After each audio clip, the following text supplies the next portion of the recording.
Hello there. 2023 has been a busy year in the guiding galaxy. There have been many cookie sales, camps, rally days, space battles, and intergalactic rebellions.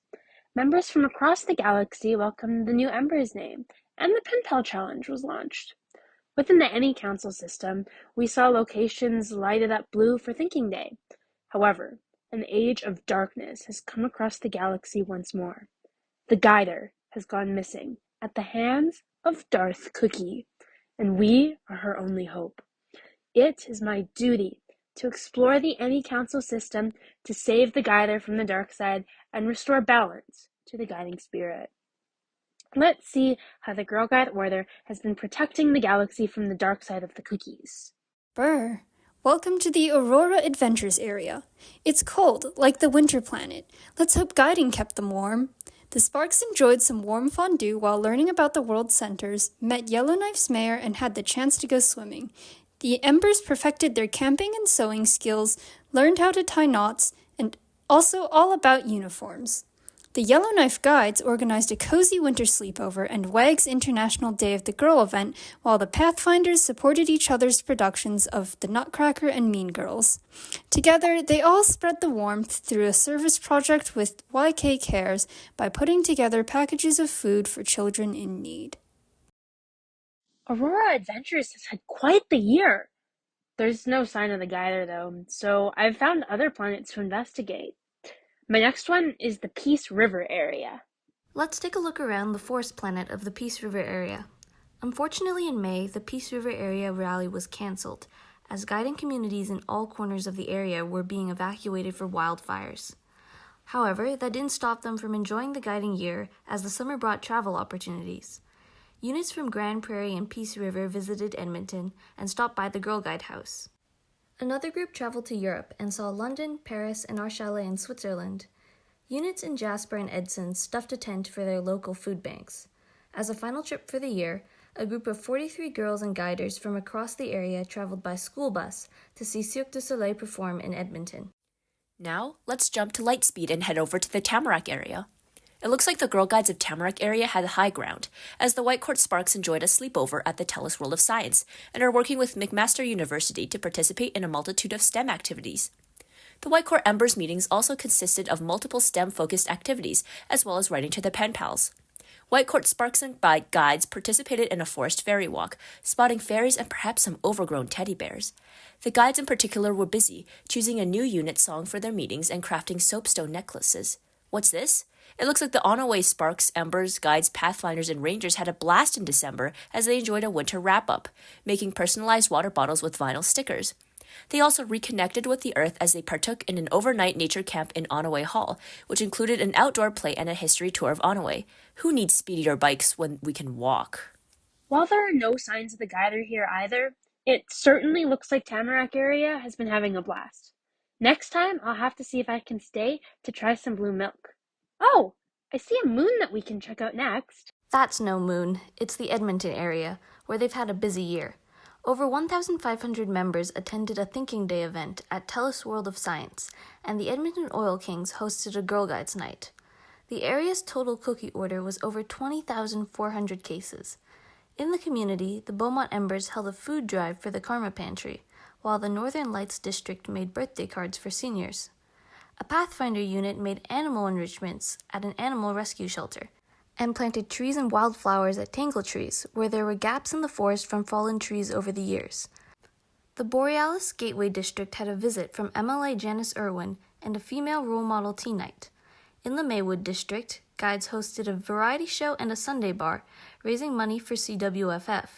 A unit took a trip to Jasper, while another unit visited Europe this summer. Girl Guides in the Sherwood Park District took a field trip to the University of Alberta to learn about cube satellites, learned about printmaking in an art gallery, and had an owl visit from a conservatory. Girl Guides Medical School Day was held at the University of Alberta, and the Edmonton Area Training Challenge was launched. Oh, wow. But I still have no more leads on the Guider. Arrgh! Let's take a look at the planet of Woodsmoke area.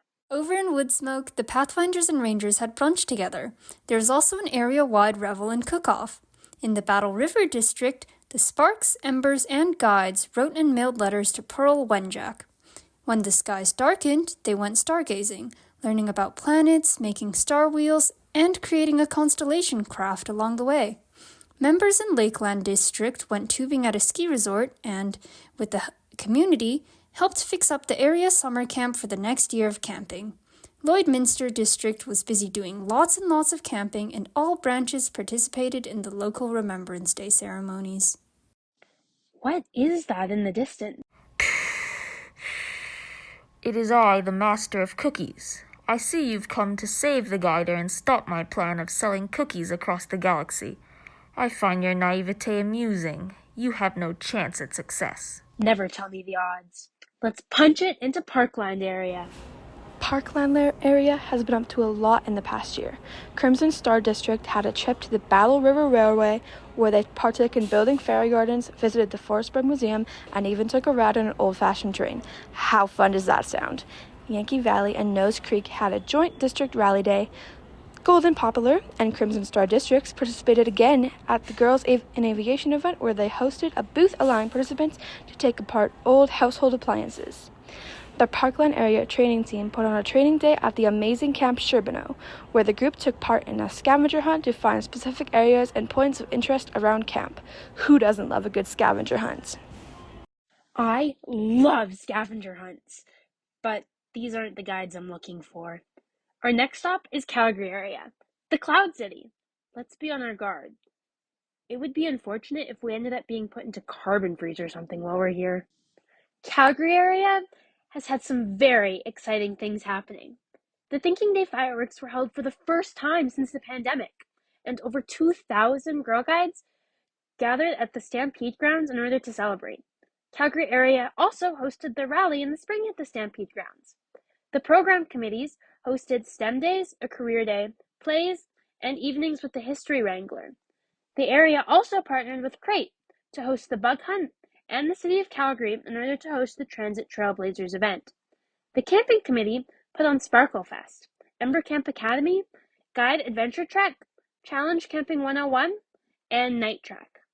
Camp Jubilee's new playground has also finally opened. Members also took the opportunity in order to participate once again in the Calgary Stampede Parade and the Calgary Pride Parade. This year, hundreds of youth and adult members received awards for their hard work and dedication. Cool badges and awards likely means the guiding master must be nearby. Who can point you in the right direction? Yes! Finally a lead. Time to continue the search. Now, let's trek on over to Prairie Rose to see what they've been up to. It looks like members went on an exciting out-of-province trip to Winnipeg. Members also kept busy with various activities such as making hats, cooking, and braiding friendship bracelets. It looks like the youth members had a blast at Camp Katakasku, taking a nice and early walk in nature. Fun, except if you don't like sand. Girl Guides from Prairie Rose were also able to attend a local parade and have a ton of fun there.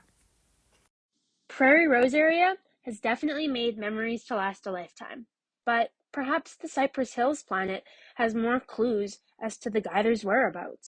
Gosh and golly, Cypress Hills has definitely been busy this year.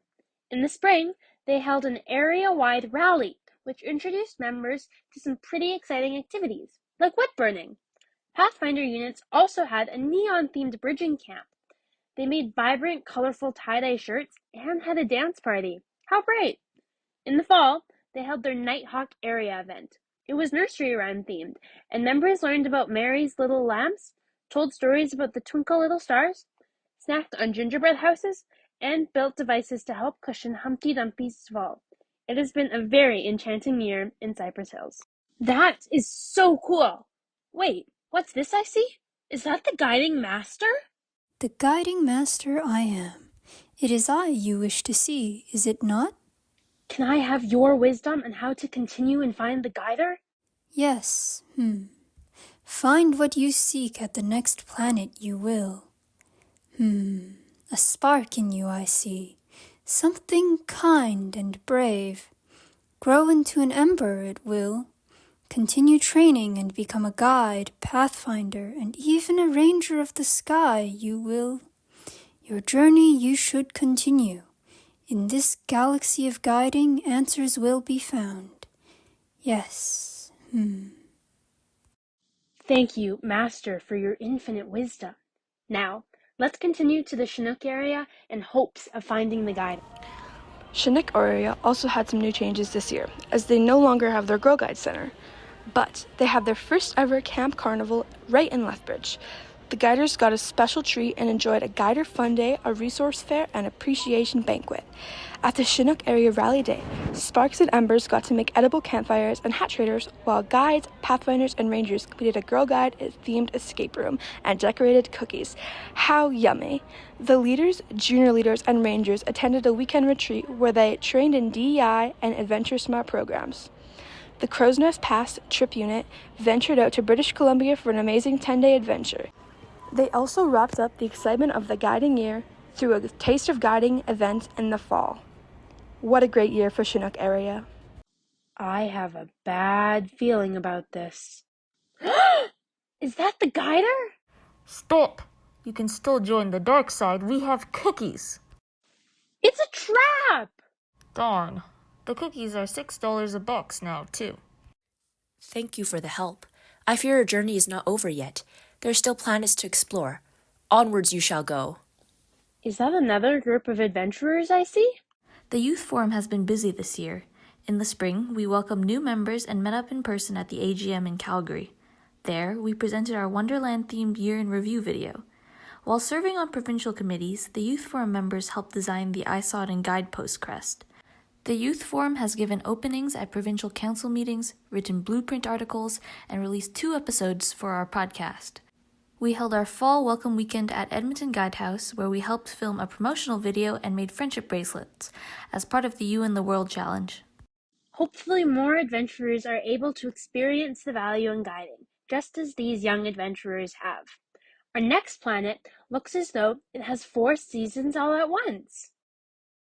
The 4 Seasons Rally was held on May 13th in areas across the system. It was the first time that we had one since the pandemic. Areas completed service projects, including collecting donations for the food bank and relief in Ukraine, and participated in activities like relay races, beading crafts, and painting. The theme and crest were chosen by the Youth Forum. Rallies welcomed guests, such as the Calgary Stampede Princesses, and incredible people from West Coast Seeds, the Canadian Wildlife Federation, Parks Canada, and more. Of course, our intergalactic voyage wouldn't be possible without travel opportunities. With the ban on international travel, including to the USA, being lifted by National this year, many long-awaited trips happened, including visits to the UK, France, Switzerland, Ireland, BC, and Jasper. This year's sponsored trip was to Manitoba to attend the interprovincial Camp Crocus. Other trips included the 155th Girl Guide Travel Group's trip to the British Isles last August, and the first Ponoka Pathfinder and Ranger Group visit to the Maritime Provinces. 5 provincial summer camps were held this summer. How fun. The Guide Camp and Embers South Camp at Jubilee, the Embers North and Pathfinder Arts Camps at Tangle Trees, and the Pathfinder Ranger Backpacking Camp, which had their base as the Calgary Guide Centre as they explored Kananaskis. For a lot of the Embers, this was their first experience at a Girl Guide camp. That sounds like quite the experience. It looks like I'm receiving a hologram from someone else, though. This year marked the 51st session of Alberta Girls' Parliament, which returned to being in person in Edmonton. The event had 23 girls participate in 6 debates, visit West Edmonton Mall and a trampoline park, tour the legislature, and meet the Lieutenant Governor. AGP also welcomed 9 pages in the Page Sleepover program. You've reached the end of your journey and have brought balance to the guiding spirit. Worked hard you have. An easy task traveling so far it is not. Congratulations, young one. Deserve this, you do. Yes. Your cookie selling skills have been admirable as well. Cookies help make everything in our system possible. Your skills are complete. It has been an exciting 2023 for everyone in this system. Cookies sold, badges earned, intergalactic rebellions quelled, and many memories made. Thank you to everyone who made guiding incredible this year. May the 4th be with you.